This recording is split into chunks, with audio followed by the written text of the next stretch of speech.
Hi everyone, in this video I'll be going through section 11.1, which is about distance, midpoint formulas, and circles. So first with the distance formula, there it is.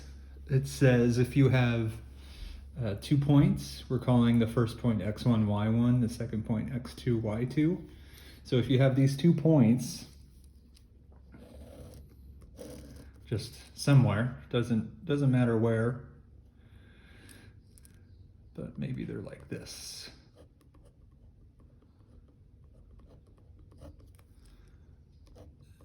X2, Y2. So if they're like that, then the distance D, the literal straight line distance between them,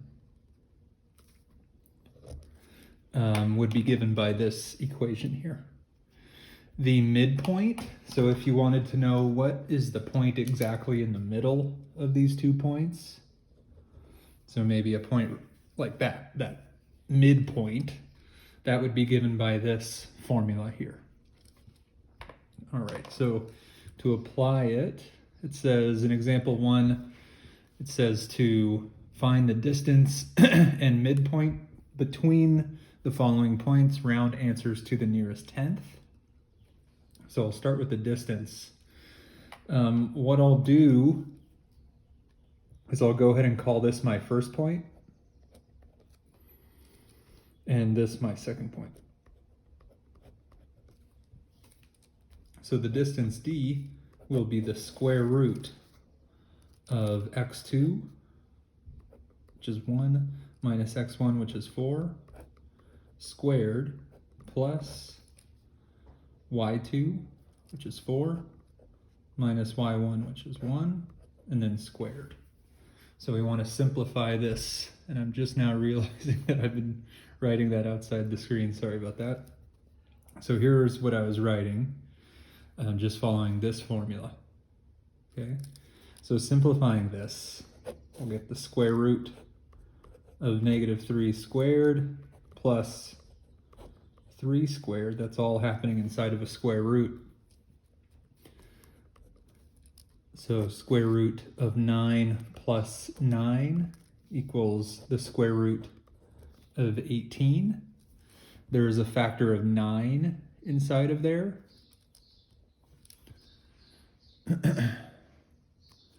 So we can say the square root of 3 squared times 2, right? 9 times 2 is 18.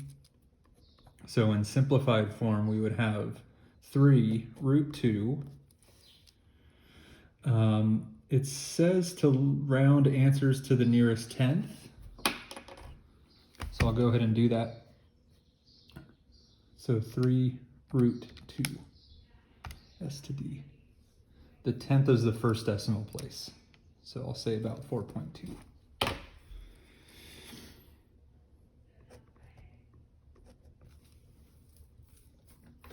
For the midpoint, again, I'll just stick with these same labels. We'll call this x1, y1, x2, y2. So the midpoint would be, well, we take x1 and add it to x2. So I'll have 4 plus 1 over 2, right? It's always divided by 2. And then comma, right? This is a literal point here. So that's why that comma is there. This is an ordered pair. This is the x component of the midpoint. This is the y component of the midpoint here. So y1 would be 1 plus y2, which is 4. This would be the same as 5 halves and 5 halves, actually. It's not always going to be the same. 5 halves, same as 2.5. I'll just write it that way. Let's try another one. So here we have 2 different points. So I'll call this x1, y1. It doesn't matter which one I call that. So for the distance, we'll have the square root of x2, which is -2, minus x1, which is 2, squared, plus y2, which is -9, minus y1, which is 9. Then I need to square. So I waited to, I kind of simplified by hand here. You don't need to, you could just plug this in now. So -2 minus 2 squared plus -9 minus 9, and then squaring. So apparently I get this, and to the nearest tenth, I'll press S to D, this button, and I'll take 18.4 as my approximate.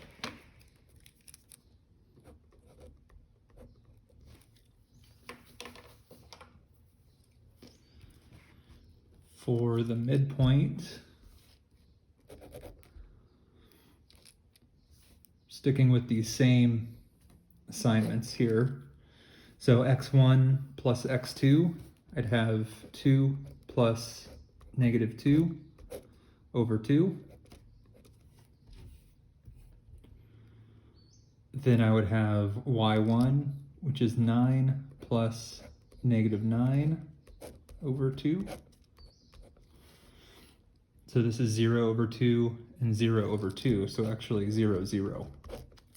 The midpoints, they're not always the same number. I'm kind of disappointed that I got the same number on both, because that doesn't always happen. It doesn't have to be that your midpoint, the first and second component are the same. That's not necessarily the case all the time. But in these two cases, that has been the way they are. Let's go on to page 174. So now we're getting into circles. So definition of a circle, basically if you take a point and then you fix a distance, and then you find all the points that are that fixed distance away from that original point, then you have a circle. We call the center of that circle the center. We call the distance from the center to the edge the radius. Okay. So we're going to get into writing equations of circles now. There's a very strong connection between the standard form of a circle, which is right here, and the distance formula. So if you kind of imagine taking the square root of both sides, you actually get a distance formula out of that. So what is being said here is if your circle is written this way, and this is the standard form, we'll see some non-standard forms of circles in a second. But if you have the standard form, then that means your circle is centered at HK. So we're taking the opposite of what we see inside of here.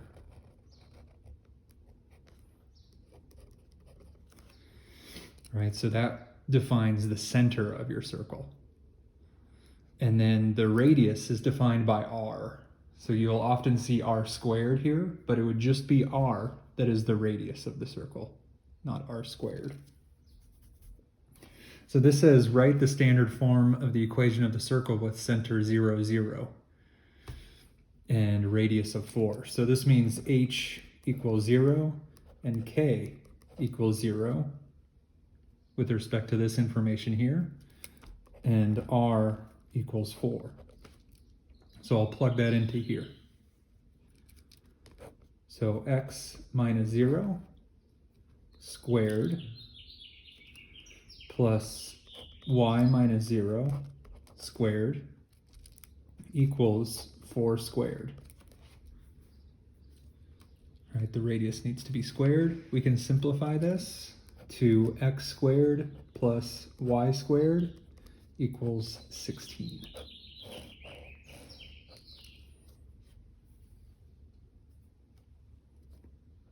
Let's try another one. So it says write the standard form of the equation of the circle with center -2, 3 and radius 3. So in this case, h is -2, k is 3, and r is 3. So what I'll do is I'll plug that information in here. So we would have x minus -2 and then squared, right? I'm plugging -2 in where h is. Plus y minus 3 squared equals 3 squared. Simplifying a bit, this would turn into plus. So I'll just write it as x plus 2 squared plus y minus 3 squared equals 9.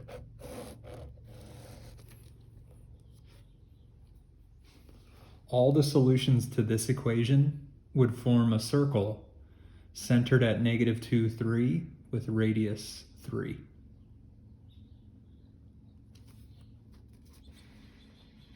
Let's try another one. Write the standard form of the equation of the circle with center 5, -6, and radius 10. So h is 5, k is -6, and r would be 10. So again, using this standard form, we would have x minus 5 squared plus y minus -6 squared equals 10 squared.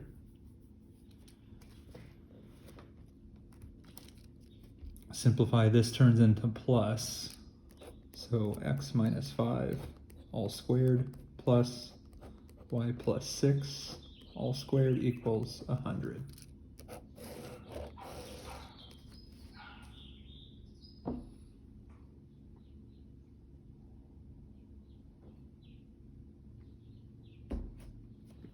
On to page 175.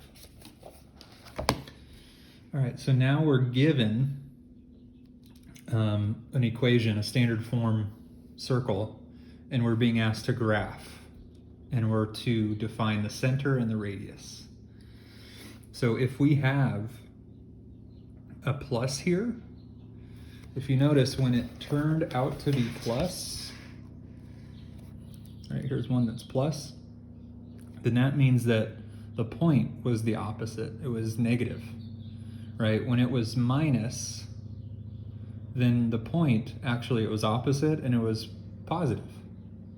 So whatever we see here, we take the opposite to define the center, right? Opposite. So if I see a +6 here, that means the center involves x equals -6. And if I see a -2 there, then that means the center involves y equals +2.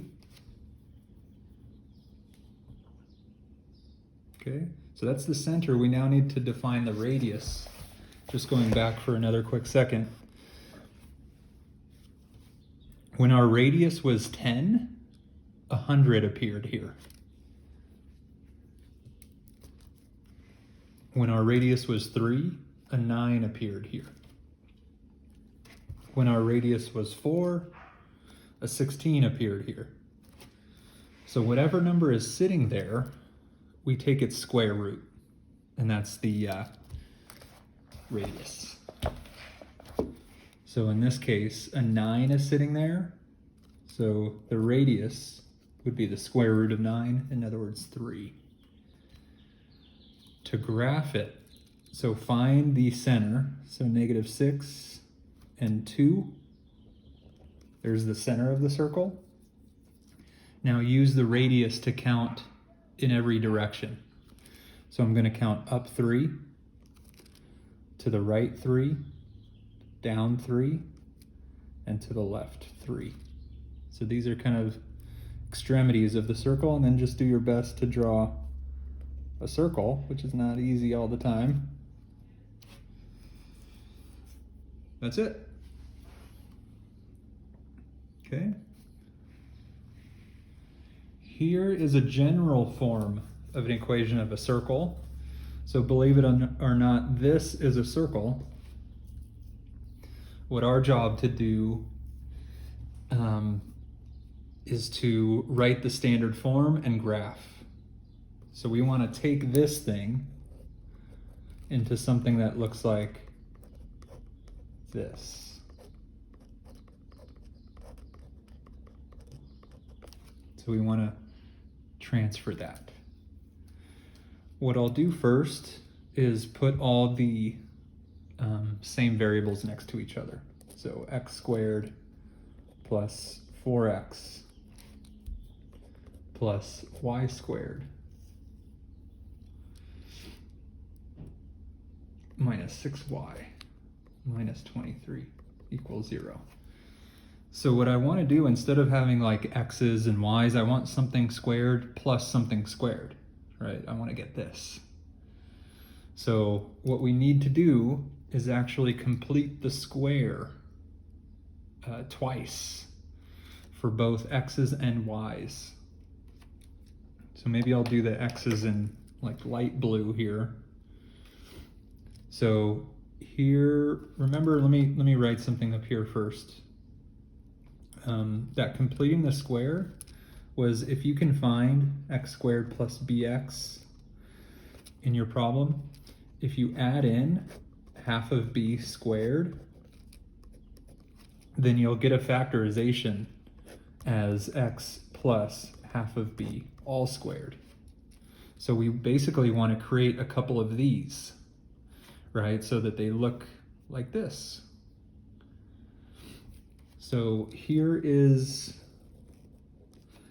x squared plus bx with respect to x's.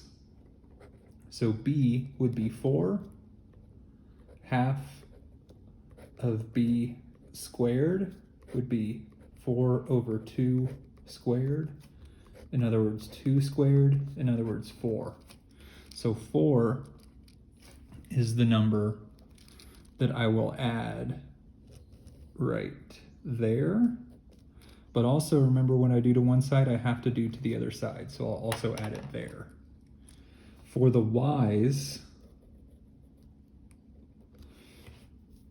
I have this as my quote-unquote x squared plus bx. It's y squared plus by in this case.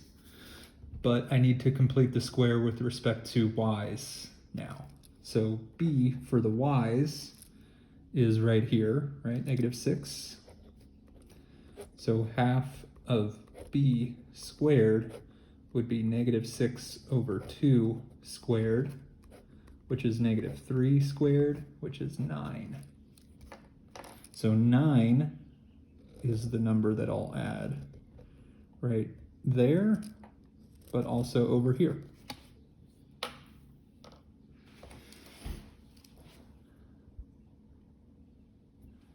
All right, so continuing, now we actually go ahead and bring those numbers in.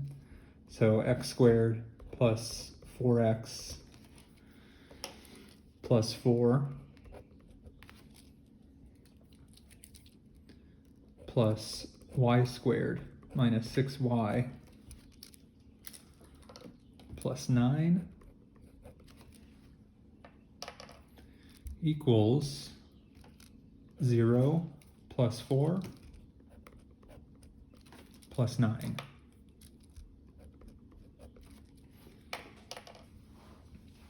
All right, so now we should see that this trinomial and this trinomial both factor as perfect squares. And they'll always factor this way as x plus half of b all squared. So this one will factor as x plus 2 all squared, because 2 is half of b. Then I'll have plus y minus 3 squared, -3, because -3 is half of b. And then this equals, looks like 15. Sorry, 13. Okay. So here's our standard form. It said write the standard form, so I'm going to box that. And graph. So I know that if that's the standard form, that the center of the circle is at -2, 3, right? We take the opposite of what we see. And the radius, we take the square root of this number here. I'm just now realizing though that I totally forgot about something. What happened to this? I almost forgot about this. So remember way back when we were completing the square and I kind of worked in this 9, I worked in that 4, where the heck did that 23 go? Right, it's not here. So I would need to add it over. So that was a mistake. So I would need to add 23 to this. Sorry about that. So this should actually be, so 13 plus 23, which is 36. So this should be 36. Okay, everything else is the same. So sorry about that. So the radius is a little easier now. So the square root of 36, nicer than the square root of 13, luckily. So the radius would be 6. So I go ahead and plot this. So -2, 3. And then count 6 in every direction. 1, 2, 3, 4, 5, 6. 1, 2, 3, 4, 5, 6. 6. 6. Yeah. And then just draw your best circle.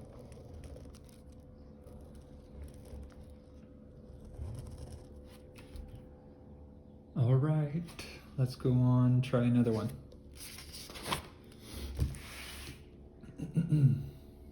I'm gonna skip over to part 3. This is page 177. This will be the last one of the video. All right. So let's rearrange things. I'll get x's next to each other and y's next to each other.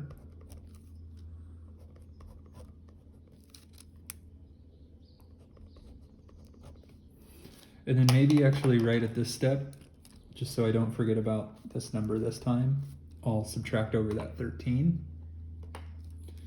So I'd have equals -13. So I'll go about this now. So here's my x plus bx in terms of y. So b would be -8. So half of b squared would be 16. Right, that's because -4 squared is 16. So that will be the number that I add right there. That will also need to be added over here. For the y's, I have that b is 2. So half of b squared would be 1. Because 2 over 2 squared is 1. So 1 is the number that I need to add there and also over here.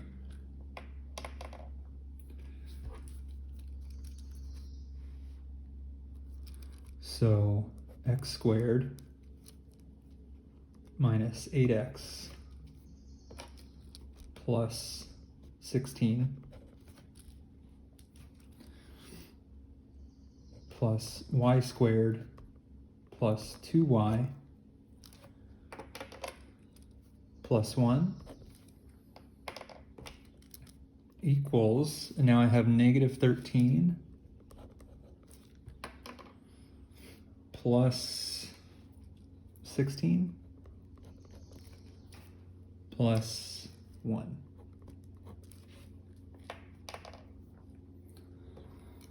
So now this one should factor as a perfect square, and this one should factor as a perfect square, and they factor as x plus half of b. Half of b is -4, so I'll have x minus 4 squared plus y squared plus 2y plus 1, so that'll be y plus 1 all squared equals 4. So this is the standard form. And then for graphing purposes, we need to identify the center. It'll be the opposite of -4, so 4, opposite of +1, so -1. The radius would be 2. Remember, it's the square root of this number that we're looking at. So find the center, right there, and then count 2 in every direction.